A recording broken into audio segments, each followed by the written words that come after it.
savez, pour avoir de l'argent dans cette vie, il y a des principes très simples que vous devez observer. Je dis simples parce qu'elles sont vraiment simples. Tout est une question de bonne foi et de connaissance. Si tu veux réussir, avoir de l'argent, pouvoir vivre de ton argent, pouvoir épargner, pouvoir t'occuper de tes enfants, ne manquer de rien. Il ne faut pas jouer avec l'argent d'autrui. Je m'adresse aujourd'hui aux personnes qui prennent des dettes, des personnes qui prennent des dettes. Parfois même, c'est de l'argent destiné à certaines choses, à certaines réalisations que vous êtes allé emprunter. Vous avez du mal à les rendre. À certaines personnes qui prennent, on va dire, des articles. Sous l'effet de la compassion, vous avez ces articles-là, mais vous avez du mal. Je ne parle pas des personnes qui ont fini par avoir un problème, mais vous, on en reviendra.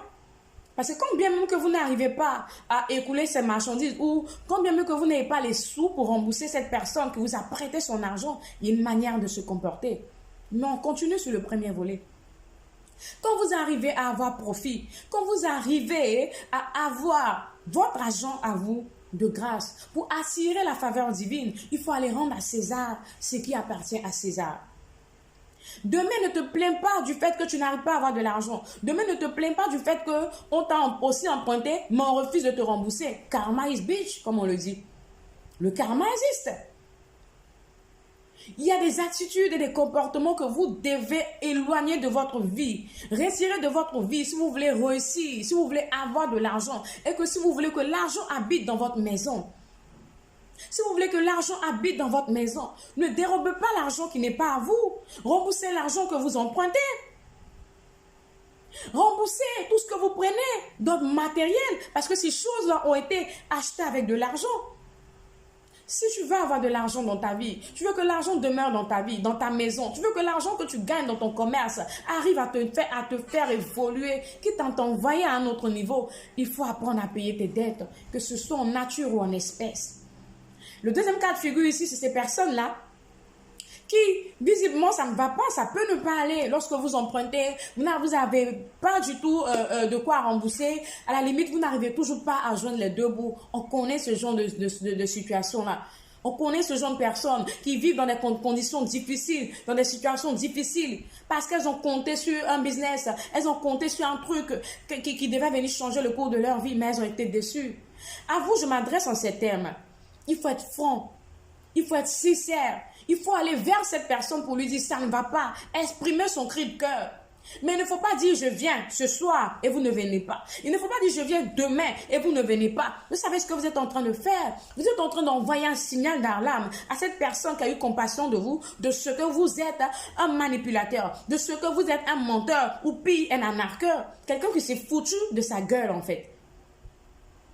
Et quand cette personne va employer la manière forte pour vous demander de rembourser son argent, vous allez vous énerver. Pourquoi vous vous énervez? Vous n'avez pas le droit de vous énerver, vous n'avez pas raison. La parole de Dieu dit ainsi, j'oublie un peu le passage, quand tu es en discorde avec une personne qui a visiblement raison sur toi, sur la situation, mieux vaut essayer de régler cette affaire à l'amiable. Sinon, si cette personne te conduit devant les autorités compétentes, elle aura raison de toi. La parole de Dieu nous le dit. Si quelqu'un se souvient de ce passage, qu'il le mette en commentaire ou je le ferai. Ayez la bonne foi. Ayez la bonne foi. On dit, s'il y a un adage qui dit que si tu ne parles pas, on ne peut pas résoudre ton problème. Ayez la bonne foi en allant vers ces personnes-là, ça ne va pas. Humiliez-vous. Ça ne va pas. Certaines personnes comme moi, par exemple, je sais que dans ce monde, il y a des personnes comme nous. Je ne m'attarde pas sur le matériel. Je ne m'attarde pas sur le matériel parce que celui qui me donne le bien matériel est plus puissant que le matériel que je donne à autrui. Donc, quand vous êtes sincère, pour vous dire que quand vous êtes sincère, vous aurez ces personnes-là qui vont vous abandonner ce qu'ils vous ont donné. Mais ne jouez pas avec le cœur des gens. Ne jouez pas avec la sueur, la souffrance d'autrui. Il faut être sincère. Pour que votre vie avance, il faut être sincère envers les gens vers lesquels vous allez pour emprunter afin qu'on puisse aussi vous donner, afin que vous puissiez aussi attirer les faveurs divines dans vos finances et dans vos entreprises.